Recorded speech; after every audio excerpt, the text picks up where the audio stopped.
Hey guys, tonight we're diving into something that'll make you appreciate your modern sleep routine. So go ahead and dim those lights, grab your favorite blanket, and settle in for a journey back to when going to bed was basically psychological warfare against demons, witches, and your own subconscious.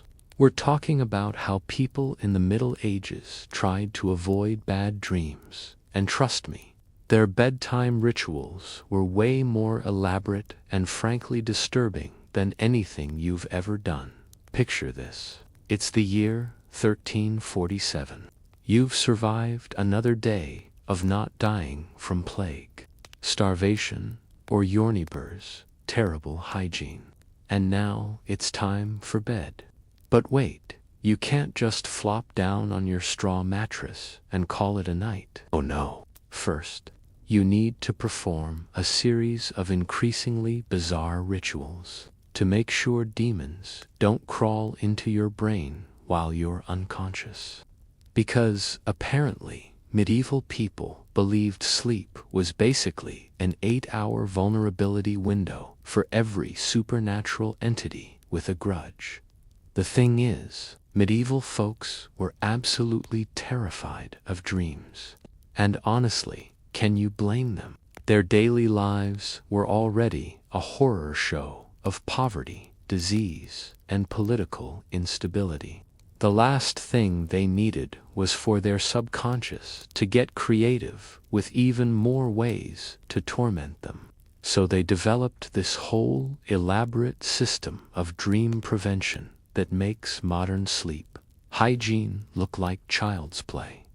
Let's start with the basics of medieval sleep anxiety, because understanding why they were so paranoid helps explain why their solutions were so wonderfully unhinged. Medieval people believed that during sleep, your soul partially left your body, making you vulnerable to demonic possession, prophetic visions you didn't want, and visits from the recently deceased who had some unfinished business to discuss. Sleep paralysis wasn't just a neurological quirk to them. It was evidence that something supernatural was literally sitting on your chest, trying to steal your breath or your soul. The church, never one to miss an opportunity to insert itself into people's private lives, had plenty to say about dreams too. They taught that while God might send you pleasant prophetic dreams, Satan was equally likely to send you nightmares designed to corrupt your soul or drive you insane. So naturally, the solution was more prayer, more ritual, and definitely more opportunities for the church to remind you how spiritually inadequate you were. But here's where it gets interesting. The wealthy and the poor had completely different approaches to nightmare prevention. Because even in sleep, class warfare was alive and well. Rich people could afford elaborate protective charms, expensive herbs, and private chapels for their pre-sleep prayers. Poor people had to get creative with whatever they could. Scavenge from the local forest, or bargain from the village. Wise women who may or may not have been practicing actual witchcraft. Let's talk about some of these rituals, starting with the ones that were merely weird before we work our way up to the genuinely disturbing. The most common practice was reciting specific prayers before bed, but not just any prayers. These were specialist anti-nightmare prayers that had supposedly been tested and approved by various saints who presumably had nothing better to do than quality control. Medieval bedtime routines. One popular prayer went something like this: I lie down to sleep in the name of the Father, and of the Son, and of the Holy Spirit. Let no evil dream or vision disturb my rest. But then people started adding personal amendments. Also, please keep away my dead grandmother who keeps trying to tell me where she hid the family silver. And could you do something about the recurring dream where I'm being chased by a giant wheel of cheese? Medieval people were really specific about their nightmare prevention needs. Then there were the protective objects. Crosses were obvious, but people got creative. They'd place iron objects under their beds because iron was supposed to repel fairies and demons. Apparently, supernatural entities were like really picky vampires who had strong opinions about metallurgy. Salt was another popular choice, sprinkled around the bed in specific patterns that varied depending on who you asked and how much they'd been drinking when they invented their particular system. But the wealthy, they went all out.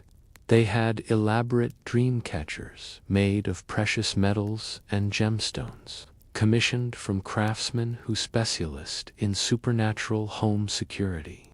These weren't the tasteful dream catchers you see in gift shops today. These were ostentatious medieval status symbols that said, not only can I afford to protect myself from nightmares, but I can afford to do it with style. Some nobles hired professional priera, people whose entire job was to stay awake and pray for the household's peaceful sleep. Imagine being so wealthy that you could outsource your own spiritual protection. I'm sorry, I don't personally have time to ensure my own soul's safety during sleep. Could you handle that for me? Here's a bag of coins. The middle class, as always, tried to split the difference between effective nightmare prevention and not going completely bankrupt in the process. They'd invest in 1 or 2 high-quality protective items and then supplement with homemade solutions. A silver cross from Thetravelling merchant, some holy water from the local priest, and a collection of herbs they'd gathered themselves during the full moon while muttering prayers they'd learned from their grandmother. Speaking of herbs, the medieval approach to sleep aids was basically throw plants at the problem until something works. Lavender was popular, which makes sense because lavender actually does have mild sedative properties. But they didn't stop there. They'd stuff their pillows with a mixture of herbs that supposedly promoted peaceful dreams: rosemary for remembrance, thyme for courage, and vervain, because someone, somewhere, decided vervain was basically nature's anti-anxiety medication. Some people took the herbal approach to extremes that would make modern aromatherapy enthusiasts look restrained. They'd create elaborate potpourri mixtures containing dozens of different plants, each chosen for its supposed dream-protecting properties. Their bedrooms must have smelled like a medieval apothecary exploded, which probably did help them sleep, if only because the overwhelming scent of competing herbs made them dizzy enough to pass out. But here's where medieval nightmare prevention starts getting really interesting. And by interesting, I mean deeply concerning from a modern perspective. They didn't just focus on keeping bad dreams away. They also had elaborate rituals for ensuring good dreams. And some of these rituals involved practices that were, shall we say, morally questionable by today's standards. For example, there was a widespread belief that you could influence your dreams by what you ate before bed. Not in the "don't eat pizza or you'll have weird dreams" way that we understand it today, but in a very literal consume this specific combination of foods while reciting this incantation and you'll dream of your future spouse way. Young people, especially young women, were constantly being given dietary advice designed to produce prophetic romantic dreams. The recipes for these dream-inducing meals were passed down through families and varied by region.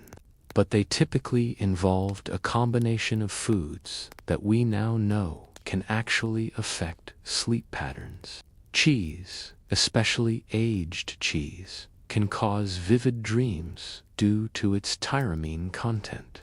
Medieval people didn't know about tyramine, but they definitely noticed that eating cheese before bed led to memorable dreams. So, naturally, they concluded that cheese was a direct line of communication with the supernatural. They'd combine the cheese with honey for sweetness to attract good spirits, bread blessed by a priest for spiritual protection, and various herbs for their supposed magical properties. The result was basically a medieval version of a psychoactive bedtime snack, designed to send you off into dreamland with the best possible chance of receiving divine messages, or at least seeing your future husband's face. But the really elaborate dream rituals were reserved for special occasions. If you needed to make an important decision, receive guidance about a problem, or find out information that wasn't available through normal channels, you could perform what was essentially a medieval version of lucid dreaming induction. These rituals could take days of preparation and involved fasting, prayer, special clothing, and sleeping in specific locations that were considered spiritually significant. One popular technique was called incubation dreaming, borrowed from ancient Greek practices, but given a distinctly Christian medieval twist. You'd spend 3 days fasting and praying, then sleep in a church or shrine, preferably on the tomb of a saint who was known for providing helpful advice to the living. The idea was that the saint would appear in your dreams and give you the guidance you needed. The church was officially skeptical of these practices, but they didn't exactly discourage them either, because people were spending money to sleep in churches and leaving donations for the privilege. It was basically medieval religious tourism with a supernatural customer service component, of course. Sleeping on a stone tomb in a drafty medieval church after 3 days of fasting probably did produce some very vivid dreams, though whether those dreams came from divine intervention or mild delirium is open to interpretation. The people who practiced incubation dreaming swore by its effectiveness. And honestly, when your other options for problem solving were ask the local lord who's probably drunk or consult the village wise woman who may or may not be making everything up, talking to dead saints in your dreams seemed like a reasonable alternative. The wealthy could afford to be more comfortable in their dream seeking. They'd have special dream chambers constructed, rooms designed specifically for receiving prophetic visions. These chambers were painted with religious imagery, furnished with beds made from specific types of wood that were supposed to enhance spiritual receptivity, and equipped with elaborate ventilation systems to ensure the perfect circulation of incense and other aromatic aids to divine communication. Some nobles employed professional dream interpreters, people who specialized in decoding the symbolic language of medieval dream logic. These interpreters had elaborate classification systems for different types of dreams and their meanings. A dream about water might predict illness or prosperity, depending on whether the water was clear or muddy, flowing or still, and what you were doing in or around it. The interpretation systems were incredibly detailed and often contradictory, which meant that a skilled dream interpreter could basically tell you whatever you wanted to hear, or whatever would keep you coming back for more consultations. It was an early form of medieval therapy, except instead of talking about your childhood, you talked about your dreams, about flying pigs, and what they might mean for your upcoming business venture. But not everyone wanted prophetic dreams or divine guidance. Some people just wanted to sleep without having nightmares about the various horrible ways they might die, which, given medieval mortality rates, was a pretty reasonable concern. For these people, the focus was entirely on protection and prevention, not on encouraging any sort of supernatural communication. The protective rituals for basic nightmare prevention ranged from simple to elaborate, depending on your budget and your level of paranoia. At the simple end, you had things like making the sign of the cross before lying down, saying a brief prayer, and maybe sprinkling some holy water on your pillow. These were the medieval equivalent of checking that your doors are locked before bed. At the elaborate end, you had rituals that took hours and involved multiple people. Wealthy households might have servants whose job was to prepare the master's bedroom for safe sleep, a process that could include burning specific combinations of incense, arranging protective objects in precise patterns, and performing cleansing rituals to remove any negative spiritual influences that might have accumulated during the day. Now, let's drift into the genuinely disturbing territory, because medieval people weren't content with just praying and burning herbs. They had some truly creative ideas about nightmare prevention that would make modern sleep specialists very concerned about their mental health. One popular belief was that nightmares were caused by demons literally sitting on your chest while you slept. This wasn't metaphorical. They thought there were actual supernatural entities whose hobby was crushing sleeping people. The solution, naturally, was to make your bedroom as uncomfortable as possible for demons. This led to some truly bizarre bedroom arrangements that prioritized spiritual protection over any consideration of human comfort, would arrange furniture in specific patterns designed to confuse evil spirits. Beds were placed at particular angles relative to windows and doors, because demons apparently had very strict rules about the geometric relationships they were willing to navigate. Some people slept with their heads pointing in specific directions, depending on the season and the phase of the moon, because celestial mechanics were apparently another factor in supernatural bedroom invasion protocols. The really paranoid folks, and by paranoid I mean wealthy enough to indulge their paranoia properly, would have their bedrooms redesigned by specialists in spiritual architecture. These were people who combined medieval engineering knowledge with elaborate theological theories about how demons moved through physical space. They'd calculate the optimal placement of every object in the room to create what was essentially a supernatural obstacle course.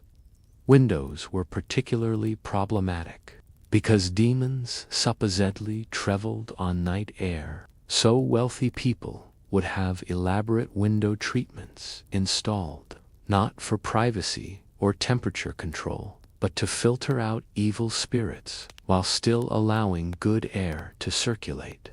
These treatments often involved multiple layers of blessed cloth, arranged in patterns that were supposed to trap malevolent entities, like some sort of medieval spiritual mosquito net. But the truly wealthy went beyond just rearranging furniture. They commissioned custom-built beds that were basically medieval panic rooms designed for sleep. These beds had built-in compartments for protective objects, hidden chambers for burning incense, and sometimes even small altars where servants could pray for the sleeper's protection. Throughout the night, some of these beds were architectural marvels that took up most of the bedroom. They had elaborate canopies carved with religious symbols, curtains embroidered with protective prayers, and frames made from woods that were supposed to repel supernatural entities. The most expensive beds included mechanical features like hidden compartments that would automatically release blessed oils or holy water at specific times during the night. Sleeping in one of these contraptions must have been like trying to rest inside a combination of a church, a pharmacy, and a medieval torture device. But apparently, the psychological comfort of knowing you were surrounded by thousands of dollars worth of spiritual protection was worth the physical discomfort of sleeping on what was essentially a religious theme park attraction. The middle class, as usual, tried to achieve similar effects on a budget. They couldn't afford custom spiritual architecture, but they could make their own versions of protective sleep accessories. Homemade dream catchers were popular, though these weren't the Native American-inspired versions we know today. Medieval dream catchers were typically made of iron wire twisted into religious symbols and hung with small blessed objects like tiny crosses, pieces of saints' relics, or herbs that had been consecrated by a priest. People would spend hours crafting these protective devices, often involving the whole family in the process. Children would be taught to help gather materials and assist with the construction, because learning nightmare prevention was apparently considered an essential life skill right up there with basic agriculture and not dying of preventable diseases. The construction of protective sleep accessories became a cottage industry in some areas. Traveling craftsmen specialized in spiritual bedroom security, moving from town to town, selling custom protective devices and offering consultation services on optimal bedroom arrangements for nightmare prevention. These medieval sleep consultants combined practical knowledge about comfortable sleeping conditions with elaborate theories about supernatural psychology. They'd evaluate your bedroom for spiritual vulnerabilities, recommend protective measures based on your budget and your specific nightmare concerns, and sometimes even offer ongoing maintenance services to keep your spiritual defenses up to date, because apparently demons updated their attack strategies regularly, requiring corresponding updates to your bedroom security measures. But beyond just protecting themselves from generic nightmares, medieval people also had specific rituals for preventing particular types of bad dreams. Dreams about death were especially feared, not just because they were unpleasant, but because they were believed to be actual prophecies. If you dreamed about your own death, that was basically a supernatural death sentence, unless you took immediate preventive action. The preventive action for death dreams involved elaborate purification rituals that could take days to complete. You'd need to confess all your sins to a priest, perform specific acts of charity, fast for a prescribed period, and sleep in a different location until the danger had passed. Some people who had death dreams would essentially go into spiritual witness protection, changing their daily routines entirely to avoid fulfilling the prophecy they'd seen in their sleep. Dreams about the dead visiting you were almost as problematic, because they usually meant the deceased person had unfinished business that you were expected to handle. This could range from simple messages for living relatives to complex instructions about settling estates or revealing the locations of hidden valuables. Medieval people took these dreams very seriously, often rearranging their entire lives to fulfill the requests of dream visitors. But the most feared dreams were ones that suggested you were being targeted by witchcraft. Dreams about being chased, paralyzed, or tormented by mysterious figures were interpreted as evidence that someone was using magic against you. The solution was to identify the witch responsible and take appropriate countermeasures, which usually involved more protective rituals and sometimes escalated to actual legal accusations. The belief that dreams could reveal supernatural attacks led to some truly paranoid behavior. People would analyze every detail of their nightmares for clues about who might be practicing magic against them.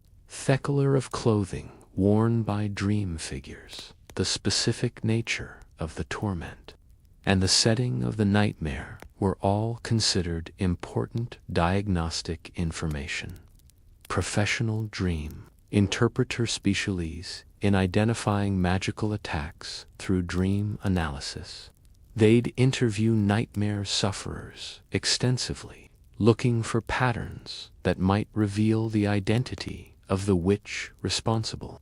This process often involved a lot of leading questions and confirmation bias, which meant that dream interpretation frequently confirmed whatever suspicions the dreamer already had about their neighbors.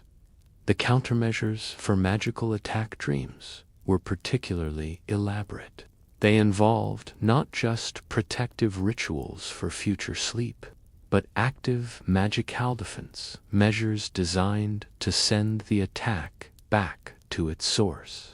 These counterspells were supposed to turn the witch's own magic against them, ideally causing them to suffer the same nightmares they'd been sending to their victims. Some people became convinced they were engaged in ongoing dream battles with witches, leading to escalating cycles of magical attack and offense that existed primarily in their own minds, but sometimes spilled over into real-world conflicts. Neighbors would accuse each other of sending nightmares, leading to community disputes that could last for years and sometimes resulted in actual witch trials.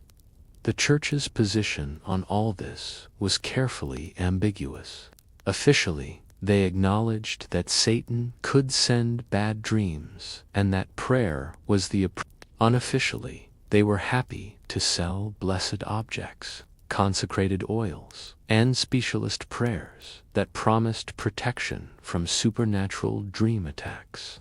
The medieval church was very good at maintaining plausible deniability while still profiting from people's supernatural anxieties. Priests would often hedge their bets by offering both spiritual cancellings and magical protection. They'd explain that nightmares were tests of faith sent by God, but they'd also sell you holy water specifically blessed for nightmare prevention. They'd preach about the importance of accepting God's will, but they'd also teach you special prayers that were supposedly guaranteed to keep demons out of your dreams. This theological flexibility meant that even the most devout medieval Christians often combined official religious practice with folk magic traditions that the church officially disapproved of but practically tolerated. People would attend Mass on Sunday and then spend Monday consulting the village wise woman about their recurring nightmares. Seeing no contradiction between these activities, the wise women, for their part, were happy to provide services that the church couldn't or wouldn't offer. They specialized in practical nightmare solutions that didn't require lengthy theological justifications. If you were having bad dreams, they'd give you herbs to drink, charms to wear, and rituals to perform, all for a reasonable fee and without any lectures about the precise state of your soul. These folk practitioners often had more effective solutions than the official church remedies, partly because they were more willing to address the practical causes of sleep problems. A wise woman might notice that your nightmares started when you began sleeping near a draft, or after you changed your diet, or during a period of unusual stress. The church was more likely to focus on spiritual causes while ignoring obvious physical factors. But the most interesting aspect of medieval nightmare prevention was how it varied by social class. Poor people couldn't afford elaborate protective rituals, so they developed more practical approaches that often worked better than the expensive spiritual theater preferred by the wealthy. They'd use common sense solutions like changing their sleeping position, avoiding foods that gave them indigestion, or simply accepting that occasional bad dreams were a normal part of life. Wealthy people, on the other hand, could afford to indulge their anxieties with increasingly elaborate protection schemes that often made their sleep problems worse. The stress of performing complex bedtime rituals, the discomfort of sleeping surrounded by protective objects, and the constant worry about whether their spiritual defenses were adequate probably caused more sleep disturbances than they prevented. The middle class, as always, tried to find a balance between practical solutions and social expectations. They'd adopt simplified versions of wealthy protection rituals while also incorporating practical folk remedies that actually helped them sleep better. This hybrid approach often produced the best results, combining effective techniques with just enough ritual complexity to satisfy social pressure for appropriate nightmare prevention measures. But regardless of social class, almost everyone in medieval society spent significant time and energy on nightmare prevention. It was considered an essential aspect of maintaining both physical and spiritual health. The idea that you could just lie down and go to sleep without any protective measures was seen as recklessly irresponsible, like walking through a Dangarasni board without any weapons, or going outside during a plague outbreak without any protective clothing. This brings us to one of the most fascinating aspects of medieval nightmare prevention. It became a massive industry. We're talking about a medieval economy built around people's fear of bad dreams. And honestly, it was probably more profitable than most legitimate trades of the time. Professional nightmare preventers were everywhere. These weren't just wise women selling herbs on market day. These were specialists who made their entire living helping people sleep better.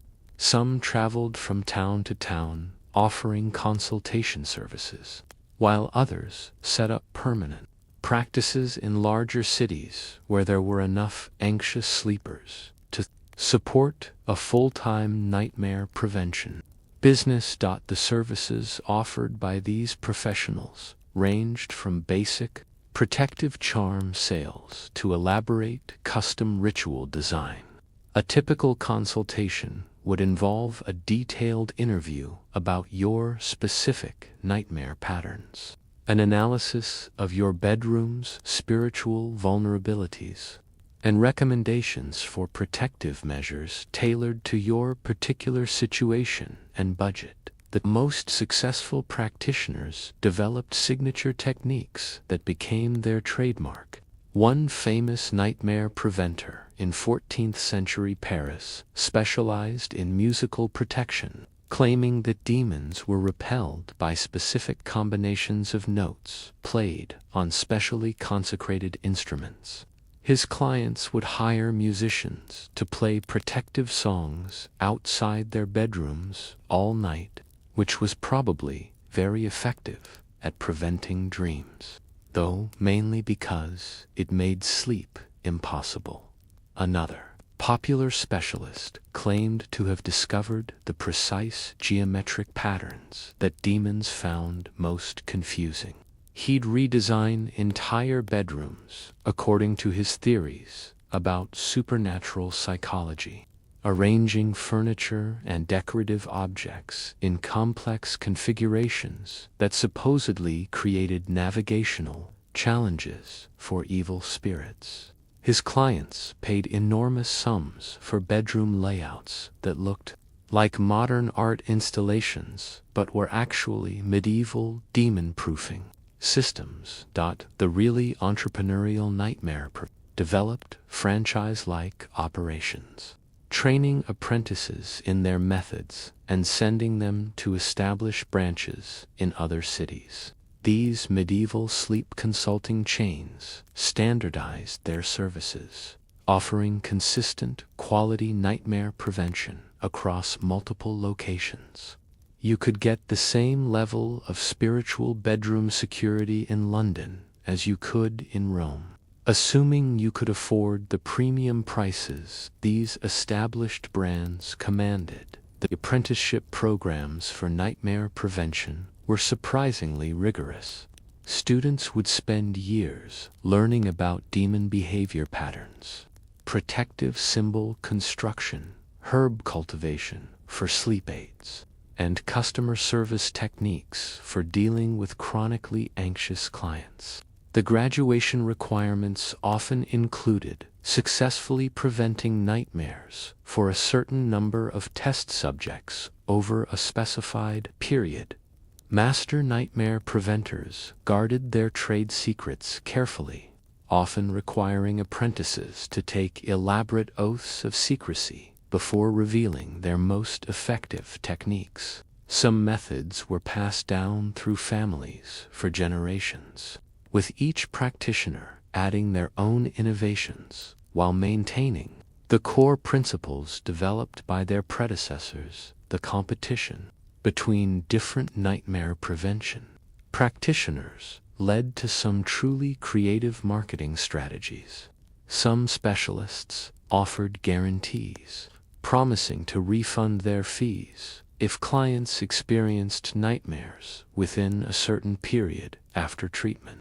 Others developed loyalty programs, offering discounts to repeat customers or bonus services for referrals. But the most successful practitioners understood that nightmare prevention was as much about psychology as it was about actual protective measures. They'd spend considerable time listening to their clients' specific fears and anxieties, then design ritual solutions that addressed those particular concerns. A client worried about death dreams would receive different treatments than someone concerned about prophetic visions or demonic possession. The psychological aspect of medieval nightmare prevention was surprisingly sophisticated.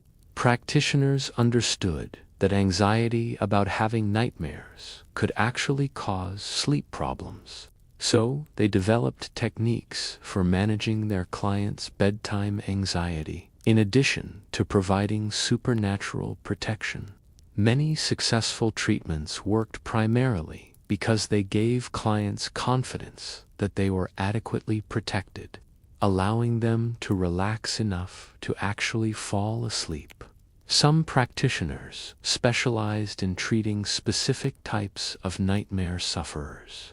There were experts who worked exclusively with wealthy merchants worried about prophetic dreams that might affect their business decisions.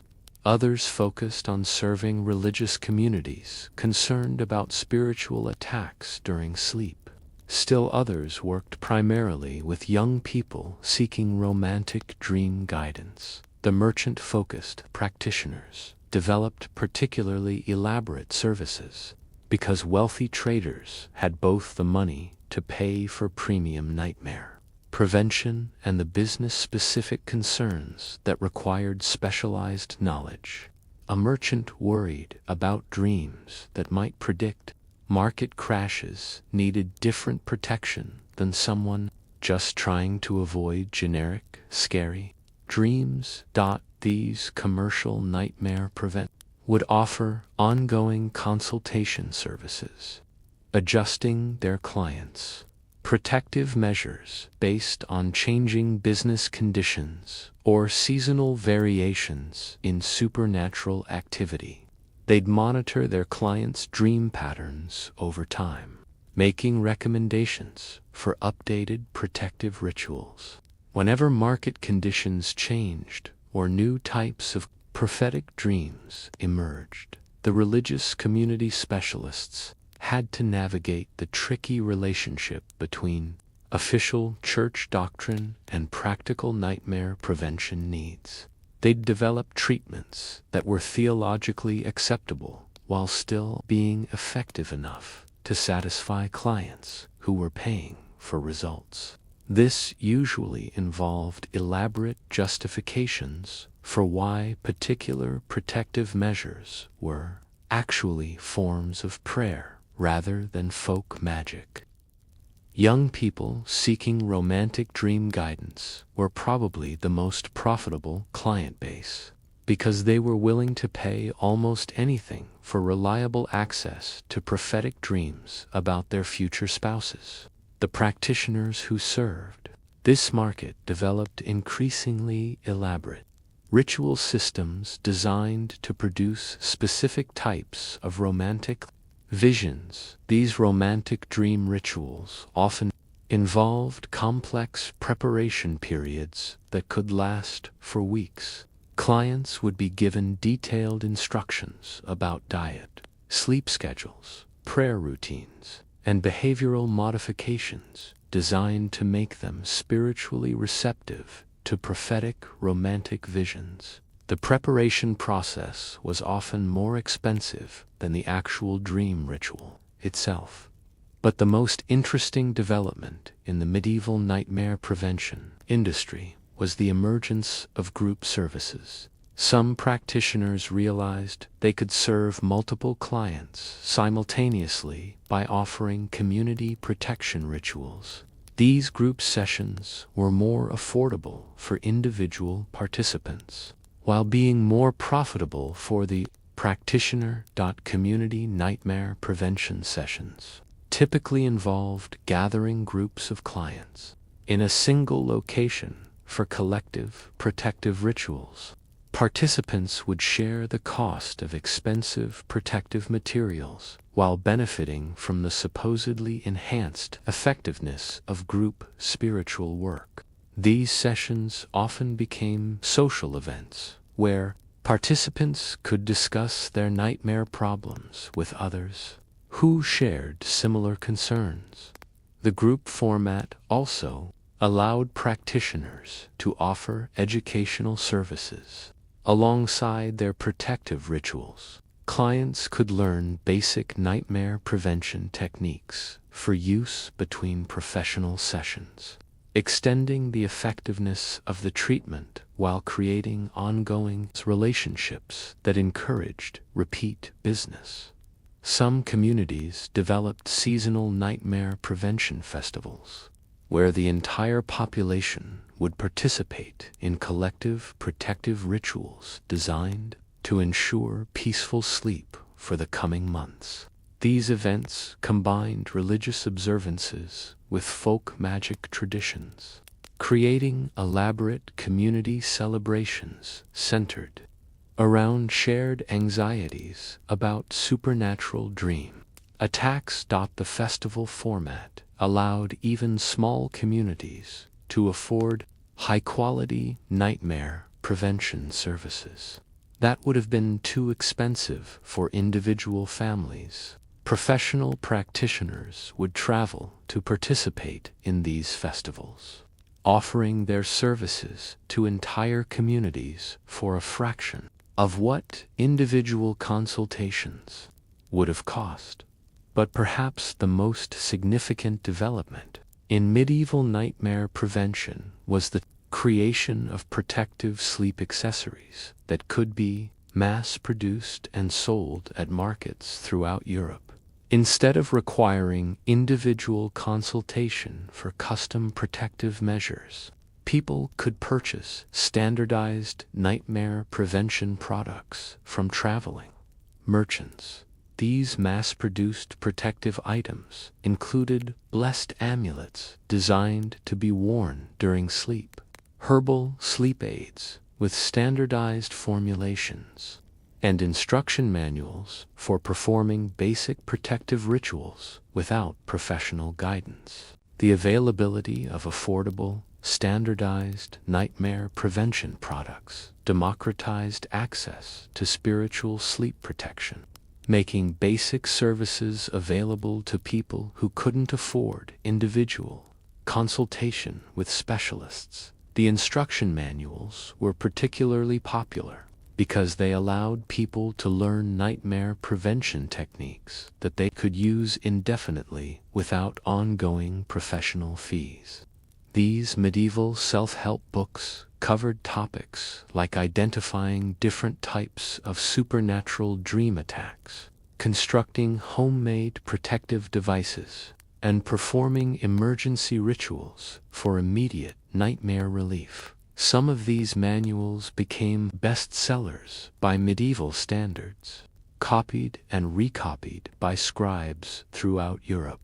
The most popular guides were written by retired nightmare prevention practitioners who shared their professional knowledge in exchange for the ongoing royalty payments that manuscript sales could provide. The MASS market for nightmare prevention products created new opportunities for craftsmen and merchants who specialized in spiritual protection accessories. Metalworkers developed techniques for creating blessed amulets efficiently, while herbalists cultivated specialized crops designed specifically for sleep protection rather than general medicinal use. The standardization of nightmare prevention products also led to quality control, issues that hadn't existed when services were provided individually by professional practitioners. Mass-produced protective amulets might not be properly blessed. Herbal sleep aids could contain ineffective or even dangerous plant materials, and instruction manuals might include inaccurate or incomplete information. Consumer protection for nightmare prevention products was essentially non-existent, leaving buyers to evaluate the effectiveness of spiritual protection devices through trial and error. This led to the development of informal quality assessment systems, where satisfied customers would recommend particular merchants or product lines to their friends and neighbors. The reputation-based quality control system worked reasonably well for local markets, where merchants had ongoing relationships with their communities and couldn't afford to sell ineffective products. But it was less effective for traveling merchants who could sell low-quality nightmare prevention products in one town and move on before their customers realized they'd been cheated. The reputation-based quality control system worked reasonably well for local markets, where merchants had ongoing relationships with their communities and couldn't afford to sell ineffective products. But it was less effective for traveling merchants who could sell low-quality nightmare prevention products in one town and move on before their customers realized they'd been cheated. Now we need to drift into some of the more troubling aspects of medieval nightmare prevention, because, like most things in medieval society, what started as a reasonable response to a common problem eventually into something much darker and more problematic: the belief that nightmares could be caused by supernatural attacks led to some seriously destructive events. Communities would become convinced that local witches were systematically sending bad dreams to their leading to investigations and accusations that could destroy lives and tear apart social networks that had existed for generations. The process usually started with someone having persistent nightmares that they attributed to magical attack rather than stress, diet, or other practical causes. They'd consult a dream interpreter who would analyze the nightmares for clues about the supernatural source of the problem. The interpreter would identify specific details that supposedly revealed the identity of the witch responsible. These identifications were often based on the flimsiest evidence. If you dreamed about being chased by a woman in a red dress, and your neighbor happened to own a red dress, that might be enough to make her a suspect. If your nightmares involved animals, and someone in your community was known for keeping unusual pets, they might be accused of sending their familiar spirits to torment you in your sleep. The accusations would spread through gossip networks that transformed minor suspicions into serious criminal charges. By the time the accusations reached local authorities, they'd often grown to include multiple alleged victims and elaborate conspiracy theories about organist supernatural attacks on the community's sleep. The legal system of medieval Europe was not well equipped to handle accusations based on dream evidence, but they tried anyway, with predictably disastrous results. Courts would seriously consider testimony about nightmare content as evidence of witchcraft, leading to trials where the primary evidence consisted of detailed descriptions of bad dreams and interpretations of their symbolic meaning. Defendants in nightmare-based witchcraft trials were in an almost impossible position. How do you prove that you didn't magically send someone a bad dream? The accusers would describe their nightmares in vivid detail. Dream interpreters would explain how these dreams proved supernatural attacks, and the defendant would be left trying to argue against evidence that existed only in other people's sleep experiences. Some communities had specialized procedures for investigating nightmare-based witchcraft accusations. They'd interview multiple alleged victims to look for patterns in their dream experiences, consult with professional dream interpreters to decode the symbolic messages supposedly embedded in the nightmares, and even attempt to recreate the alleged supernatural attacks through controlled experiments. These investigations often involved elaborate ritual procedures designed to identify the source of magical dream attacks.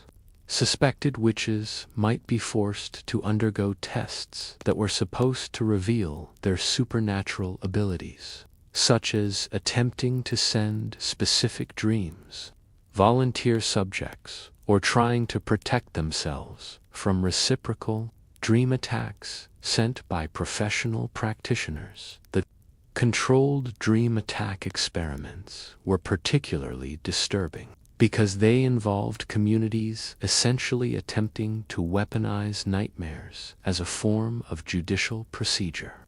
They'd gather groups of people to focus their collective intent on sending specific dreams to accused witches, then evaluate the results to determine whether the accusations were valid.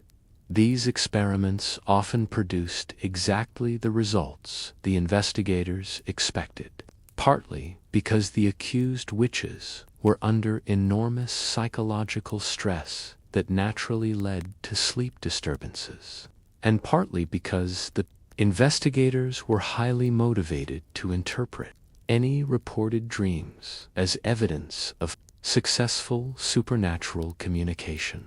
But the really troubling aspect of nightmare-based witchcraft investigations was how they created incentives for false accusations.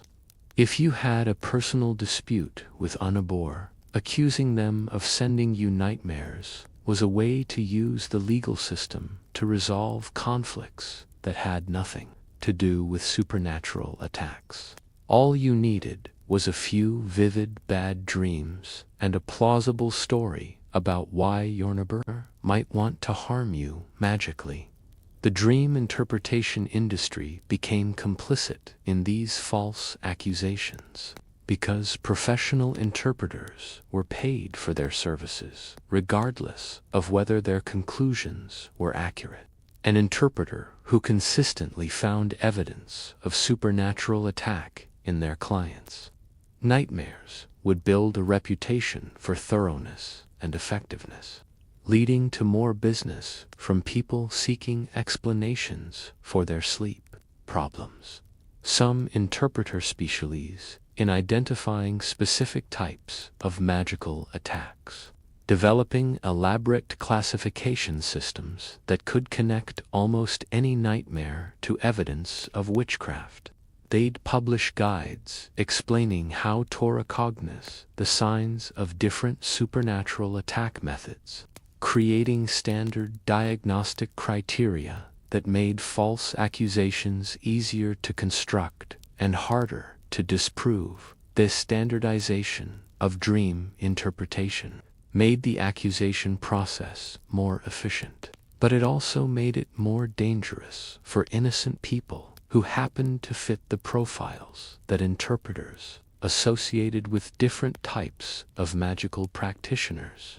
Elderly women living alone, people with unusual habits or appearances, and anyone who had knowledge of herbal medicine were particularly vulnerable to nightmare-based accusations. The economic aspects of nightmare prevention also created perverse incentives that encouraged false accusations and unnecessary fear. Professional practitioners made more money when communities believed they were under supernatural attack. So they had financial motivation to diagnose magical causes for sleep problems that might have had perfectly natural explanations. Some practitioners would deliberately encourage their clients' paranoia about magical attacks, suggesting that persistent nightmares were evidence of organized supernatural conspiracies that required extensive protective measures to counter.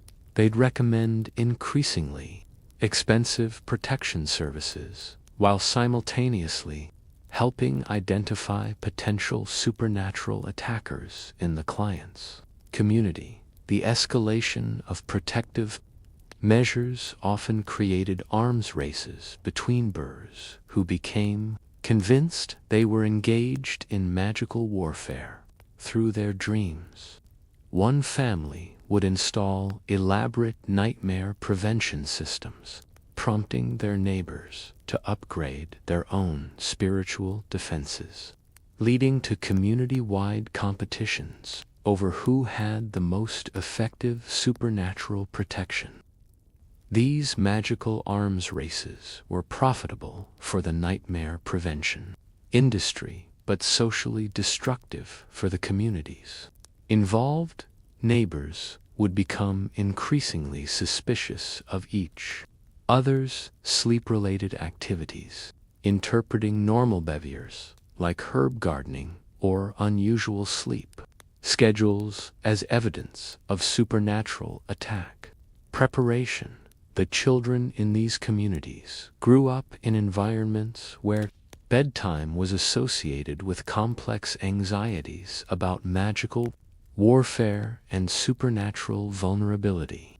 They'd learn elaborate protective rituals before they learned basic prayers, and they'd be taught to tonalize their dreams for evidence of attacks from neighbors and family, friends. The psychological impact of growing up in communities obsessed with nightmare prevention was probably significant, though it's difficult to assess from historical records. children who learned to fear, sleep, and distrust their neighbors based on dream content would likely carry those anxieties into their adult relationships and parenting practices. Some communities eventually recognize that their nightmare prevention practices were causing more problems than they solved, leading to efforts to regulate the industry and establish standards for evidence in witchcraft accusations. But these reforms were often ineffective because the underlying beliefs about supernatural dream attacks remained unchanged. The church occasionally attempted to intervene in communities where accusations were getting out of control, but their efforts were complicated by their own official doctrines about supernatural influences on dreams.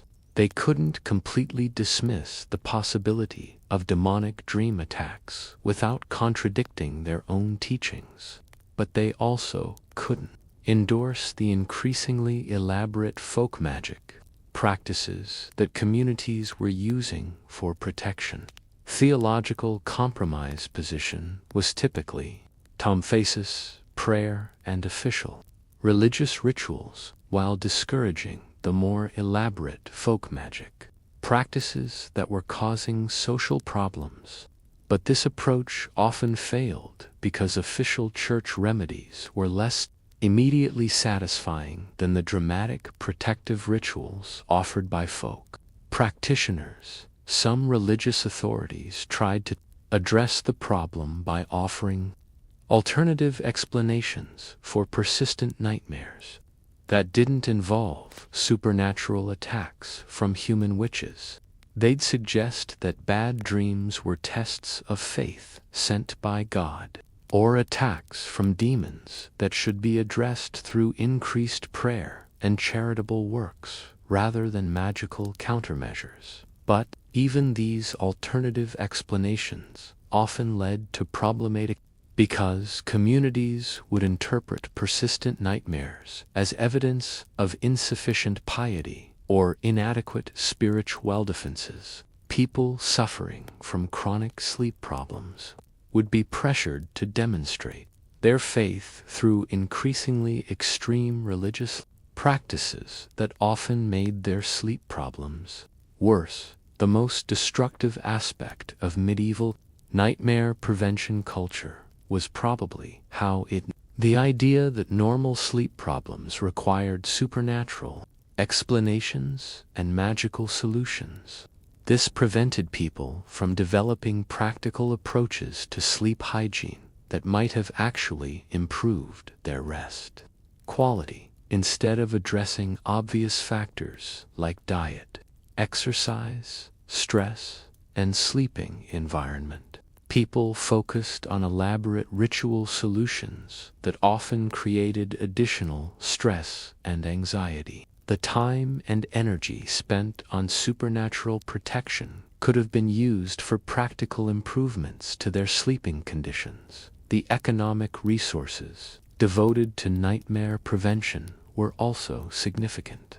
Families would spend substantial portions of their income on protective services and devices that provided no actual benefit. Money that could have been used for better nutrition, more comfortable bedding, or improved housing that would have actually enhanced their sleep quality. But perhaps most significantly, the focus on supernatural explanations for sleep problems prevented the development of practical medical knowledge about sleep disorders. Medieval physicians occasionally observed connections between diet, lifestyle, and sleep quality, but these observations were overshadowed by the dominant cultural emphasis on supernatural causes and magical solutions. The few medical practitioners who tried to offer practical advice about sleep improvement were often dismissed as inadequately addressing the spiritual dimensions of nightmare problems. Patients wanted protection from supernatural attacks, not advice about eating habits or exercise routines. So, physicians who focused on natural causes struggled to build successful practices. Let's float over to some of the more peculiar aspects of how medieval people understood sleep itself, because their theories about what was actually happening when you closed your eyes were absolutely wild, and naturally led to some equally bizarre prevention strategies. Medieval medical theory, such as it was, held that sleep was caused by cold, moist vapors rising from your stomach to your brain. These vapors were supposed to cool down your brain enough to make you unconscious, which meant that anything affecting your digestive system could potentially influence your dreams. This led to incredibly detailed dietary for nightmare prevention that made modern nutrition advice look simple by comparison. Vapor theory meant that medieval people were obsessed with the temperature and humidity of their sleeping environment, but not in ways that would actually improve their comfort. They believed that external cold and moisture could interfere with the natural sleep-inducing vapors from your stomach, leading to elaborate schemes for maintaining optimal atmospheric conditions in bedrooms. Wealthy people would have servants monitor the temperature and humidity of their sleeping chambers throughout the night, making adjustments to fires, windows, and ventilation systems to maintain what they believed were ideal conditions for vapor circulation. The servants would sometimes wake the sleeper multiple times per night to report on atmospheric conditions, which obviously defeated the purpose of trying to ensure restful sleep. The belief that stomach vapors controlled sleep also led to precise timing requirements for meals relative to bedtime. People would calculate exactly when to eat their last meal based on their individual digestion speed, the phase of the moon, the season, and their specific nightmare prevention needs. Getting the timing wrong was believed to cause either insomnia or prophetic dreams, depending on whether your stomach vapors were too active or too sluggish. Some people hired professional meal timing consultants who specialized in calculating optimal eating schedules for different types of sleepers. These consultants would interview clients about their digestion patterns, analyze their dream histories, and create a customized meal plans designed to produce the exact type of stomach vapors needed for peaceful, non-prophetic sleep. The meal plans were incredibly complex, specifying not just when to eat, but what combinations of foods would produce vapors with the right temperature, moisture content, and spiritual properties for optimal sleep. Hot foods were supposed to create vapors that were too active and would cause vivid dreams, while cold foods created sluggish vapors that led to nightmares about death and disease. The ideal medieval sleep-inducing meal apparently consisted of lukewarm foods with moderate moisture content, consumed exactly 3 hours before bedtime while facing east and reciting specific prayers. The foods had to be blessed by a priest, prepared according to astrological calculations, and eaten in combinations that balanced the four humors while producing vapors of the optimal supernatural frequency. Naturally, this led to elaborate medieval sleep cuisine, with specialist dishes designed specifically for bedtime consumption. These weren't just herbal teas or simple snacks. These were complex culinary creations that combined nutritional theory with spiritual protection and humor balancing. Medieval cookbooks included entire sections devoted to sleep-inducing recipes that read like a combination of dietary, advice, and magical incantations. The most expensive sleep meals included exotic ingredients that were supposed to have particularly powerful vapor-producing properties. Wealthy people would import spices from distant lands specifically for their bedtime meals, believing that foreign ingredients would create unique vapors that were especially effective at preventing supernatural dream attacks. But the vapor theory also created some truly bizarre sleeping position requirements. Since the vapors were supposed to rise from your stomach to your brain, the angle of your body relative to gravity was considered crucial for optimal vapor flow.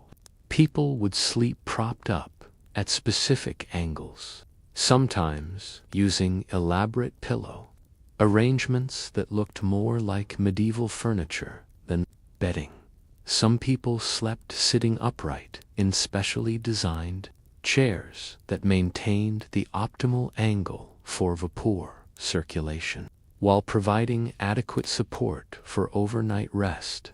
These sleep chairs were often custom-built for individual users based on their height, stomach size, and vapor production characteristics as determined by professional consultation.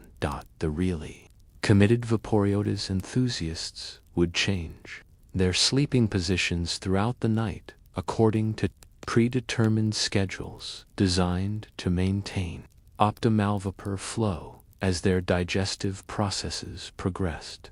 They'd have servants wake them at specific intervals to adjust their position based on calculated changes in their stomach vapor production. This led to some wonderfully ridiculous medieval bedroom scenes, with wealthy people sleeping surrounded by servants holding hourglasses, monitoring vapors with primitive instruments, and maintaining detailed logs of positioning adjustments and vapor quality assessments. The servants responsible for vapor management were often paid more than regular household staff because their specialist knowledge was considered essential for their employers' health and spiritual safety. But beyond just managing stomach vapors, medieval people also believed that different types of dreams required different physical preparation. Prophetic dreams were supposed to require specific body positions that aligned your spiritual receptivity with celestial influences, while protective dreams needed positions that created barriers against supernatural attack. The positioning requirements for different types of dreams were often contradictory, creating complex scheduling challenges for people who wanted multiple types of dream experiences. Someone seeking romantic prophetic dreams while also protecting against nightmare attacks would need to spend the night shifting between different positions according to elaborate timing calculations that accounted for astrological factors and personal spiritual needs. Professional sleep positioning consultants developed standard schedules for common combinations of dream requirements. But these schedules were so complex that they required dedicated servants to implement properly. The servants would need training in basic astronomy, dream interpretation, and vapor management theory before they could effectively assist with advanced sleep positioning protocols. Some wealthy households employed teams of sleep specialists who worked in shifts throughout the night, monitoring vapor levels, adjusting positions, maintaining optimal atmospheric conditions, and performing protective rituals according to predetermined schedules. These medieval sleep support teams represented a significant employment sector that existed purely to manage the anxieties and elaborate theories of people who could afford to outsource their bedtime routines. The competition between different sleep specialist teams led to increasingly elaborate service offerings and theoretical innovations. Some teams specialized in particular types of dream management, while others offered comprehensive overnight spiritual protection services that included prayer, vigils, exorcism preparations, and emergency nightmare intervention protocols. But perhaps the most interesting aspect of medieval sleep theory was the belief that your sleeping brain was essentially an open portal that needed to be carefully managed. Preventional authorized supernatural access.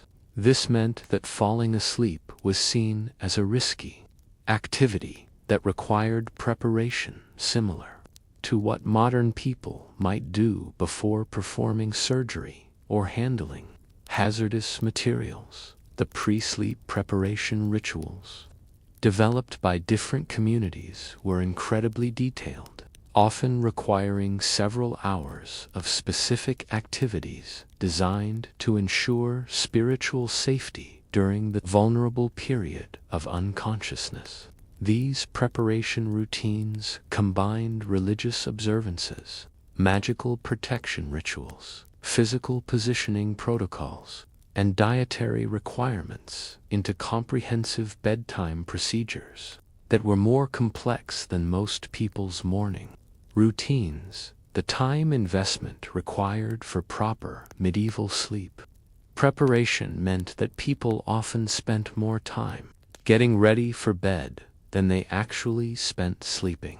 This was particularly true for wealthy people who could afford comprehensive spiritual protection services and had access to professional sleep specialists who kept developing new theoretical requirements for optimal dream management. The social pressure to maintain appropriate bedtime standards also meant that people often felt compelled to perform elaborate sleep preparation rituals even when they were too tired to do them properly, leading to rushed or incomplete protective measures that created additional measures and anxiety about supernatural vulnerability during sleep.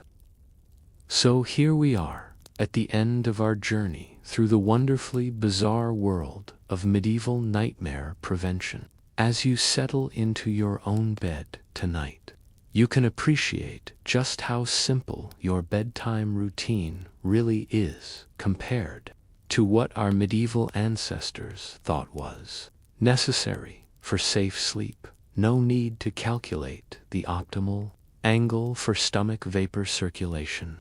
No servants monitoring your bedroom's spiritual atmospheric conditions. No elaborate geometric arrangements of protective devices, or meals timed according to astrological calculations, or 3-hour preparation rituals involving multiple blessing ceremonies. Just you, your pillow, and the reasonable confidence that your dreams will be nothing more than your brain processing the day's experiences, rather than supernatural attacks from jealous neighbors or unwanted prophetic visions about the future of European grain markets. The medieval people we've been discussing tonight weren't stupid or primitive.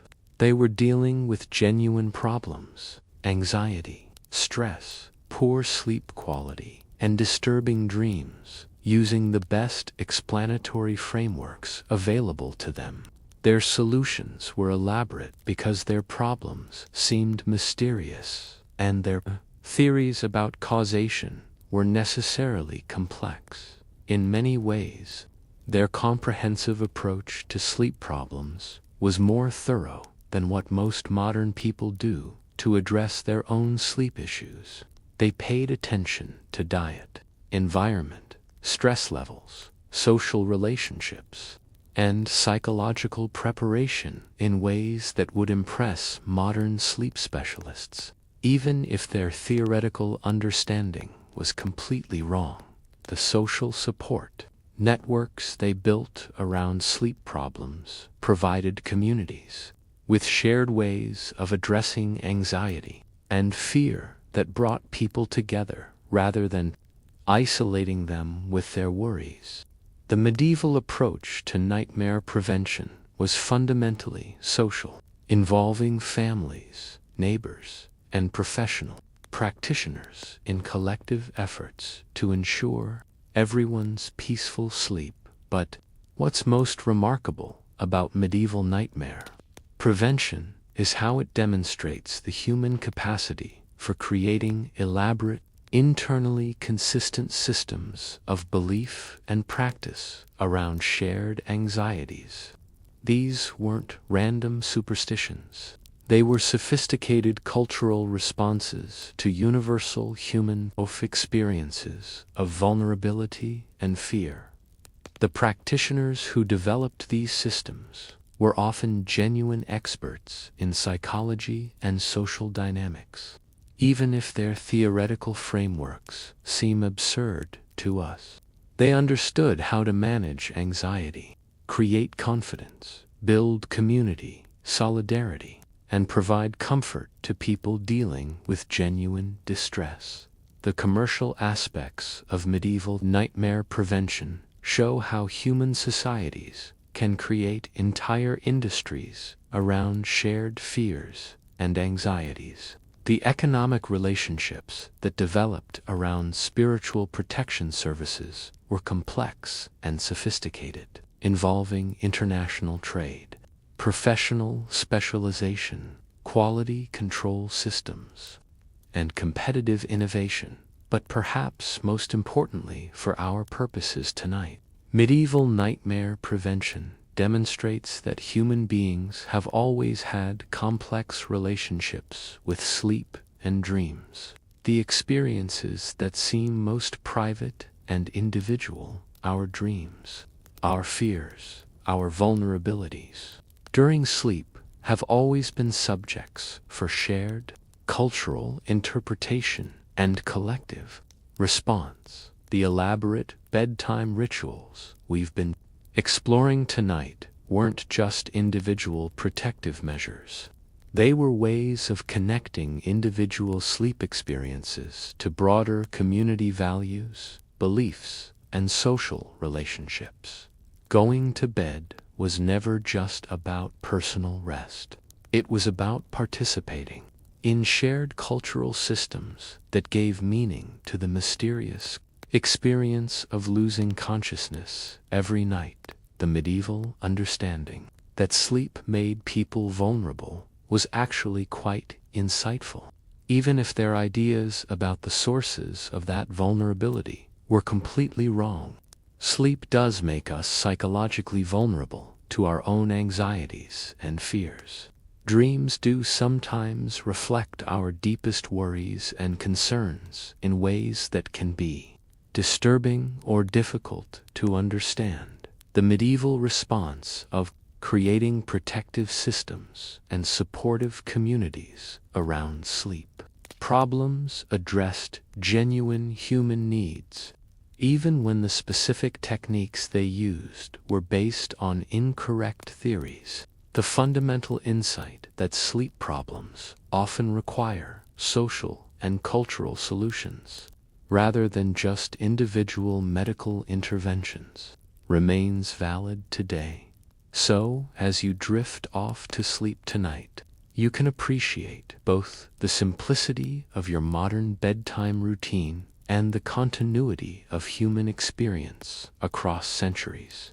The medieval people who performed elaborate protective rituals before sleep were responding to the same basic human experiences of vulnerability, anxiety, and mystery that you encounter when you close your eyes and surrender consciousness to whatever your sleeping mind will create.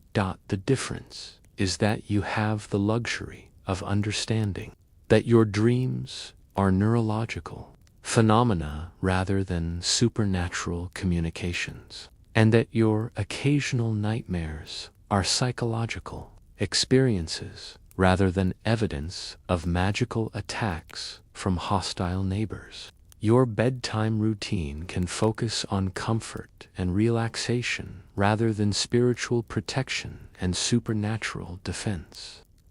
But you share with those medieval dreamers the fundamental human experience of uncertainty about what the night will bring, the vulnerability of consciousness that comes with sleep, and the hope that rest will restore and refresh rather than disturb and frighten. The medieval nightmare prevention industry we've been exploring was ultimately an expression of care communities, caring for each other's vulnerability, families protecting their children's sleep, individuals taking responsibility for their own spiritual and psychological welfare.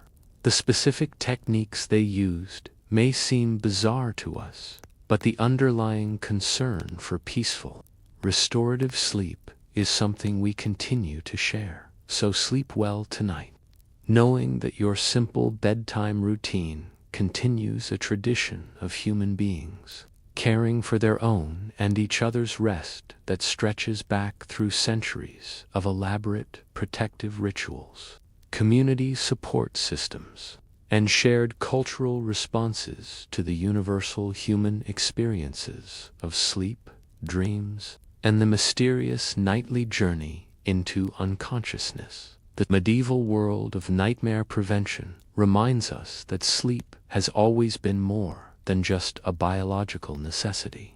It's been a realm of mystery, vulnerability, community concern, and cultural meaning that connects us across centuries to the universal human experiences of rest, dreams, and the daily surrender of consciousness that we call sleep. And with that gentle reminder of our connection to centuries of sleepers who came before us, each with their own elaborate or simple ways of preparing for the night's rest, you can let yourself drift peacefully into sleep, confident that your dreams will be nothing more exotic than your own mind's way of processing the experiences of another day in a long line of days, stretching back through all the centuries of human sleep. Sweet dreams, and may your night be peaceful, restful, and free from the supernatural anxieties that kept our medieval ancestors busy with their wonderfully elaborate bedtime routines. The night is yours, and it needs no more protection than the simple comfort of knowing that morning will come, as it always has, bringing another day and another opportunity to appreciate both the continuity and the changes in the eternal human experience of sleep and dreams. The reputation-based quality control system worked reasonably well for local markets, where merchants had ongoing relationships with their communities and couldn't afford to sell ineffective products. But it was less effective for traveling merchants who could sell low-quality nightmare prevention products in one town and move on before their customers realized they'd been cheated.